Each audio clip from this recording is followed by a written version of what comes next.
പാകത്തിന് മതിയൊക്കെ. ചെലവൊക്കെ പാകത്തിന്. അമിത വസ്ത്രങ്ങളും വാങ്ങരുത്, പാകത്തിന് വസ്ത്രം. സുബ്ഹാനല്ലാഹ്, കല്യാണത്തിന്റെ ഒരാഴ്ച മുമ്പ് ഒരാൾ വസ്ത്രം വാങ്ങി, ഒരാഴ്ച മുമ്പ് പുതിയ ഡ്രസ്സ് വാങ്ങി. അല്ല, നിങ്ങളല്ലേ കഴിഞ്ഞ ആഴ്ച ഡ്രസ്സ് വാങ്ങി? കഴിഞ്ഞ ആഴ്ച വാങ്ങിയതല്ലേ ഉസ്താദെ. കല്യാണത്തിനാകുമ്പോ വാങ്ങി ഉടുക്കാത്തതന്നെ ഉടുക്കണേ, അങ്ങനെ ഉണ്ടോ?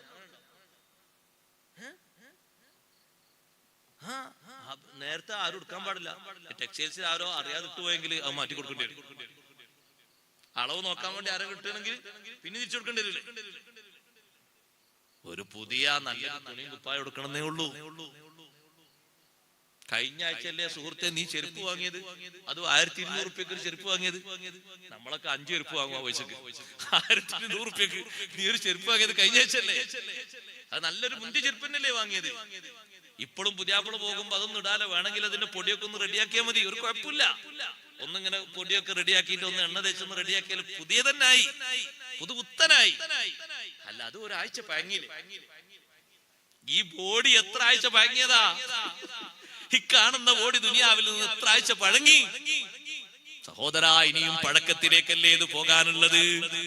പുതുമ വസ്ത്രം കൊണ്ടല്ല, ഇൽമു കൊണ്ടും ആത്മീയത കൊണ്ടുമാണ്. ഞാൻ എവിടുന്ന ആ വിഷയത്തിലേക്ക് വന്നത് എന്നറിയോ? ആ ചെറുപ്പക്കാരൻ വന്നപ്പോ ആഭരണങ്ങളും മറ്റുമൊക്കെ ഹലാലായത് ഒരുക്കിയിട്ട് ആ പെണ്ണ് നല്ല ഭംഗിയും നല്ല ചമൽക്കാരവും ഒരുക്കി, മുടിയൊക്കെ എണ്ണ തേച്ച് വൃത്തിയാക്കി, ഇല്ലിയാക്കി മുടഞ്ഞു റെഡിയാക്കി, തന്റെ പക്കലുള്ള നല്ല വസ്ത്രം ധരിച്ചു, അതേ മുഖത്തുള്ള വിഷയങ്ങളൊക്കെ റെഡിയാക്കി, നല്ല എണ്ണ തേച്ച് റെഡിയാക്കി, പറ്റുന്ന രൂപത്തിലുള്ള ഭംഗിയൊക്കെ സ്വീകരിച്ചു. കയ്യിന് നിറയെ മൈലാഞ്ചി ഇട്ടു, കാലിനും മൈലാഞ്ചി ഇട്ടു. വിവാഹിതർക്ക് മൈലാഞ്ചി ഇടൽ സുന്നത്താണ്. അതേ പുരുഷന്മാർക്ക് കയ്യിനും കാലിനും മൈലാഞ്ചി ഇടരുത്, അത് ഹറാമാണ്, കബീറത്താണ്.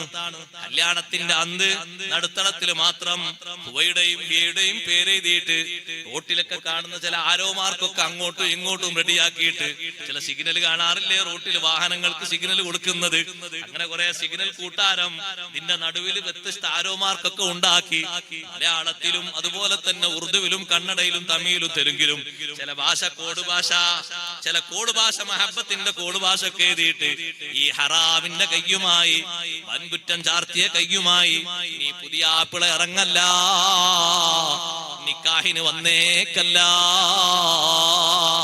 കയ്യിനും കാലിനും മൈലാഞ്ചി തേച്ച സ്വഹാബിയെ മുത്തുനബി തങ്ങളെ സംവിധത്തിൽ കൊണ്ടുവന്നപ്പോ ആ വിഷയത്തിന്റെ ഗൗരവവും ആ വിഷയത്തിന്റെ കാർക്കശ്യവും പാലിച്ച് സ്വഹാബിമാരെ കൂട്ടത്തിൽ നിന്നൊരാൾ എണീറ്റ് ചോദിച്ചില്ലേ, അല്ലാ അതിരിബുനുഖഹു, പെരടി അങ്ങ് വെട്ടിയേക്കട്ടെ നബിയേ?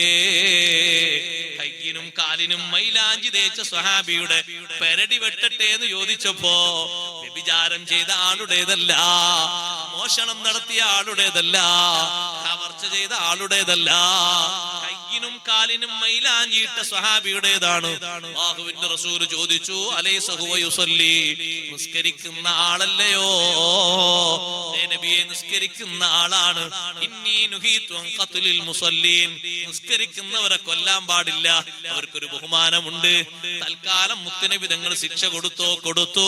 മദീനയിൽ നിന്ന് അന്നും ഇന്നും ആൾ താമസമില്ലാത്ത റബദത്ത് എന്ന് പറയുന്ന സ്ഥലത്തേക്ക് നാട് കടത്തിപ്പോയി, ബഹിഷ്കരണം ഏർപ്പെടുത്തിപ്പോയി. പുരുഷൻ മൈലാഞ്ചി ഇടേണ്ടത് നരച്ച താടിക്കും തലക്കുമാണ്, അത് സുന്നത്താണ്.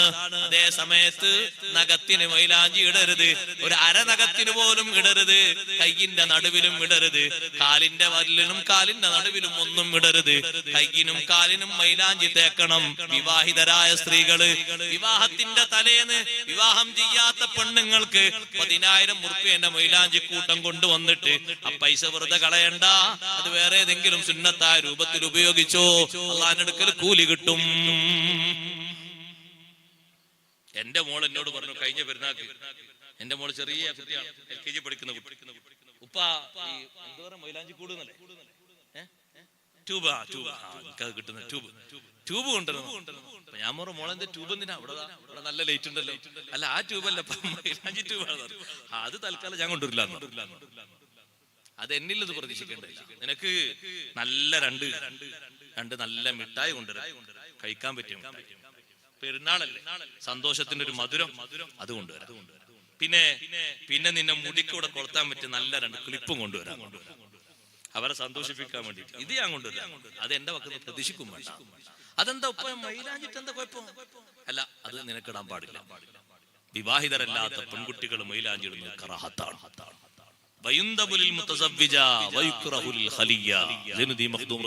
പഠിപ്പിച്ചു. വിവാഹിതർക്ക് സുന്നത്താണ്, അവിവാഹിതരായ പെണ്ണുങ്ങൾക്ക് മൈലാഞ്ചി കറാഹത്താണ്. പുരുഷന്മാർക്ക് തീരെ പാടില്ല.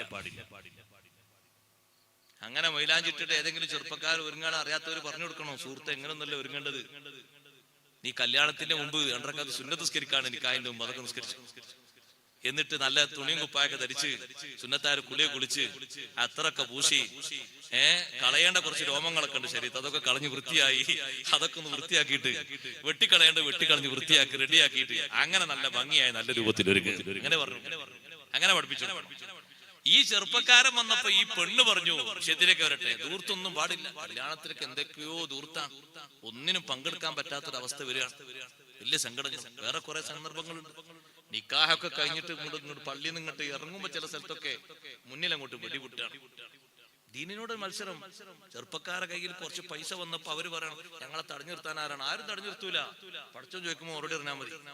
അവിടെ ആരും എന്നെ എതിർക്കാനോ വടികൊണ്ടൊന്നും അടിക്കാനോ തല്ലാനോ ഒന്നിനുമില്ല, പറയാനേ ഉള്ളൂ, കേൾക്കുന്നവർ കേൾക്കും.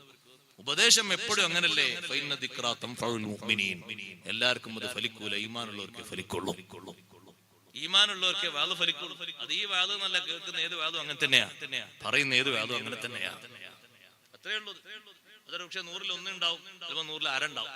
ആരാന്നാ മനസ്സിലായി, ബുലൂഗത്താത്ത ആള് അത്ര ഉണ്ടാവും, അത്ര ഉണ്ടാവൂല, അതിലപ്പുറം ഉണ്ടാകൂല, ഉണ്ടാവും തോന്നുന്നില്ല, അത്ര ഉണ്ടാവുള്ളൂ. ഈമാനുള്ളവർക്ക് അത് ഫലിക്കും. ദൂർത്തും ആർഭാടത്തിൽ ഒറ്റ സംഖ്യ ചെലവഴിച്ചതിന്റെ പേരിൽ അള്ളാഹുവിന്റെ മുന്നിൽ തലകണിക്കേണ്ട കൈകടിക്കേണ്ട ഒരു അവസ്ഥ ഒരു ഉപ്പക്കുണ്ടാകരുത്. ഇസ്രാഫിലായിട്ട് പണം ചെലവഴിക്കരുത്. ചെലവഴിക്കുകയാണെങ്കിൽ നല്ല മാർഗത്തിൽ മാത്രം ചെലവഴിക്കണം, നല്ല മാർഗത്തിലൂടെ സംഭരിക്കണം, നല്ല മാർഗത്തിലൂടെ ചെലവഴിക്കണം.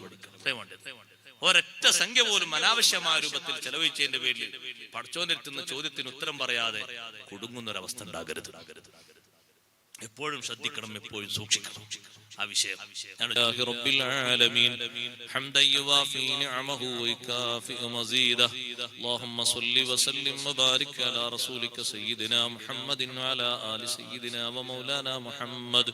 അർഹമുർ റഹീമീനായ അൽ മലിക്കുൽ ജബ്ബാറായ സർവാധിനാഥനായ അല്ലാഹ്, ഞങ്ങൾ ഈ ഒരുമിച്ച് കൂടിയ മജ്ലിസ് നീ സ്വീകരിക്കണേ റഹ്മാനെ. അർഹമുർ റഹീമീനായ അല്ലാഹ്, ഇത്രയും നേരം ഞങ്ങൾ ഒരുമിച്ച് കൂടിയതും പറഞ്ഞതും കേട്ടതും നിന്റെ അടുക്കൽ മഖ്ബൂലായ അമലുകളിൽ ഉൾപ്പെടുത്തണേ അല്ലാഹ്.